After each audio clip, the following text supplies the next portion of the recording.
Hello everybody, Stuart G5STU, and we're out in the garden. There's a bit of frost, and I thought I'd just come out and walk around, get the sensation of walking on frosty grass. There's no snow here, but it's a heavy frost overnight, which is nice. So it almost looks like snow, but not quite. So yeah, because I work indoors, I don't really get to go out much these days. Obviously I could, it's just a choice to stay in the warm. So it's nice to actually come out and enjoy a different weather sensation for a change. So I thought I'll grab a coffee, grab the camera. This is an Osmo, no, it's a DJI Pocket 3. This DJI microphone sort of just links to it as soon as you turn it on, which makes it super useful. I thought I'd record in vertical format here today, and let me just tell you what's going on this year with Stationmaster, antennas, projects and everything else in the G5STU world.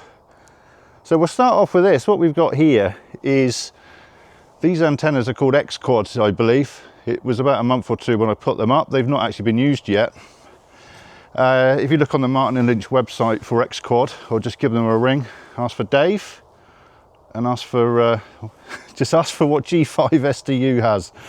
I didn't get these for free or anything, I've paid for these.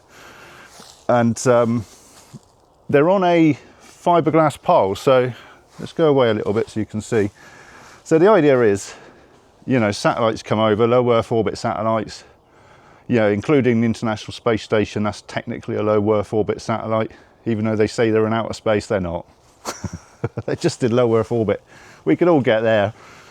Anyway, the point is, you know, this rotator goes up, down, round and round, and so it's azimuth and elevation, technically. Stationmaster, my software, now has the ability to control it, so it can spin it round 360 degrees, and it can go over the top as well, 180 degrees over and under. Sorry, over and above.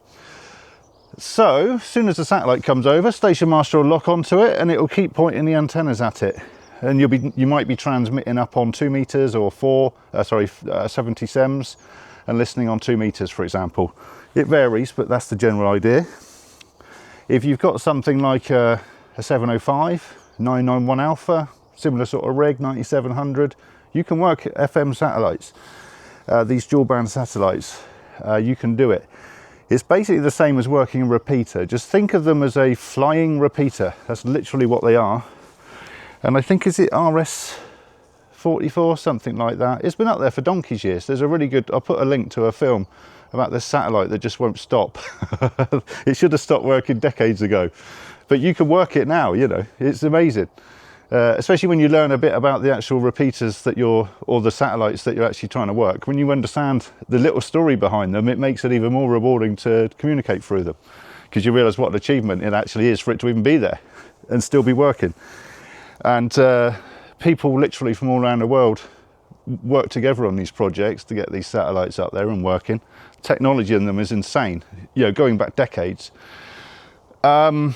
Anyway, so this will be working. It's just not wired in yet. I just need to wire the rotator in at the other end and then plug it into Stationmaster, and I can start using it. So that's going to be finished this month, hopefully.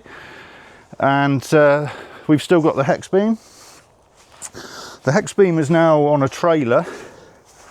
It's an old sort of lighting trailer from a plant hire company, you know. Let's see if we can get a shot. So there it is. That's in the down position. It will fold over. I was actually given this trailer for free, but I did have to drive about 200 miles there and back to go and get it, and it was an absolute nightmare of a it was a nightmare, put it that way. It wasn't free in terms of effort and blood, sweat and tears to go and get it, but yeah, it would have obviously cost a lot of money to buy. I'm pretty sure they're in the thousands of dollars, pounds sort of range.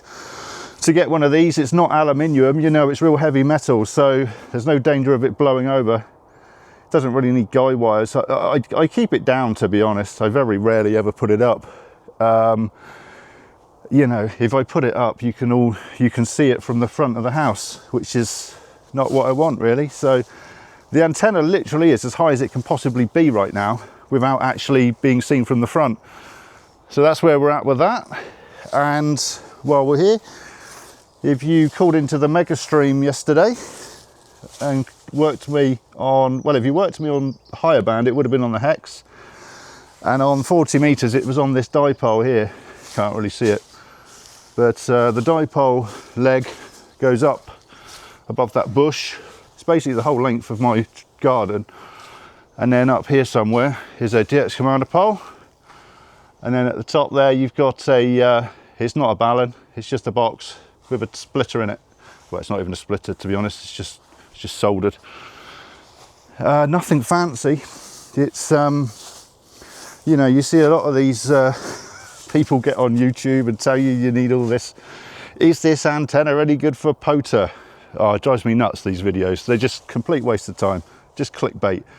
Look, this antenna, there's nothing, it's just a bit of string tied onto a bit of wire. It goes up to the top, connects to the coax and goes into the shack. That's it. There's no coils, there's no anything. It's literally just wire and a pole. That is all you need. That's an aerial. So don't be fooled by all this. This is the best antenna for POTA.